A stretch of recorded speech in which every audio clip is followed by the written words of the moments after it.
Se invita a los presentes. Es cuanto, presidente. De conformidad con los acuerdos de esta sesión,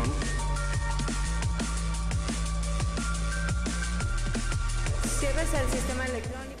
Con su venia, diputado presidente, compañeras y compañeros legisladores, el cambio climático a nivel global es una realidad que causa serios impactos a las poblaciones humanas del continente americano y del mundo. Nuestra forma de vida y las normas jurídicas que hoy nos rigen se verán afectadas, cambiarán drásticamente. Los derechos humanos que hoy reconocemos requieren adaptarse y mejorar para garantizar la supervivencia de nuestra sociedad. Desde el 2008, la comunidad internacional preocupada por este tema logró que la Organización de Estados Americanos, OEA, buscara a través de la Comisión Interamericana de Derechos Humanos investigar la relación entre el cambio climático y los derechos humanos, surgiendo así la necesidad de realizar recomendaciones a los Estados miembros de la OEA para cumplir con la obligación internacional de proteger y garantizar los derechos humanos frente a las consecuencias inevitables del cambio climático. A pesar de esta estrategia internacional que se impulsó en el 2008, fue hasta el 2012 que nuestro país comenzó a surtir efectos al publicarse la Ley General de Cambio Climático. Sin embargo, debemos tener en cuenta que no solo se trata de contar con la norma jurídica aplicable al caso, sino que más bien debemos garantizar la aplicación de las estrategias gubernamentales adecuadas para la protección del ambiente, el desarrollo sustentable y la preservación y restauración del equilibrio ecológico que establece en su artículo 4 nuestra Constitución. Para México, las garantías de los derechos humanos no es una realidad. No hemos logrado la libertad de expresión que aún le cuesta la vida a periodistas. Es un lujo pensar en el caso del acceso a la información pública ante un conflicto de intereses como lo que hoy vivimos con el Grupo IGA, la violación a los derechos humanos de los jóvenes normalistas de Ayotzinapa. Todavía no son alcanzables los derechos económicos, sociales, culturales y ambientales que deberían ser palpables para todos los ciudadanos, y ante los efectos del cambio climático deberían ser una prioridad para este gobierno el garantizar el derecho humano a un medio ambiente sano, el derecho a una vivienda digna, el acceso al agua, el acceso a la alimentación y a la salud y a la vivienda adecuada.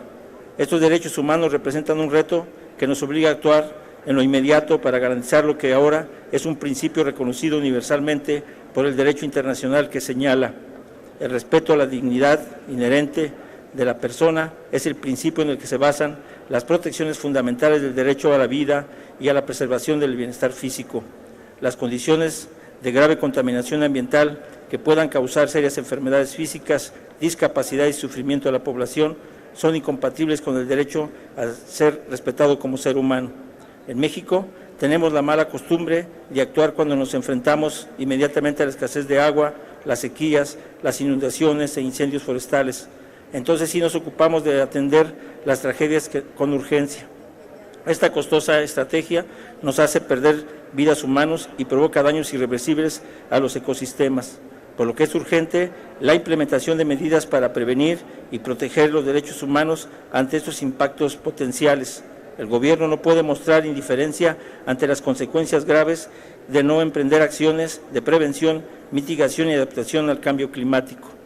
Cuando estas medidas necesarias sean implementadas por el gobierno, es importante también ofrecer a los ciudadanos procedimientos adecuados para la participación pública y el acceso a la información, teniendo en mente siempre las necesidades especiales de los grupos en situación vulnerable, incluyendo el respeto a las comunidades indígenas y la incorporación del invaluable apoyo de las organizaciones de la sociedad civil y la comunidad científica.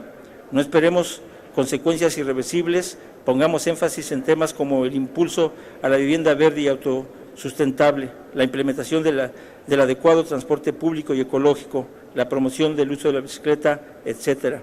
Además, actuemos con transversalidad en el desarrollo de políticas públicas con perspectiva de derechos humanos ambientales. Pongamos en marcha programas de protección a las especies en peligro de extinción y evitemos el desplome de la mariposa monarca, que es un patrimonio natural invaluable de los mexicanos. Avancemos en la generación de nuevas formas para la obtención de energía e impulsemos esquemas de estímulos fiscales a la población que contribuya con estas acciones. El Grupo Parlamentario de Morena nos pronunciamos a favor del decreto que reforma y adiciona diversas disposiciones de la Ley General del cambio climático. Es cuanto, diputado presidente. Gracias, diputado. Cámara de Diputados, 62ª legislatura.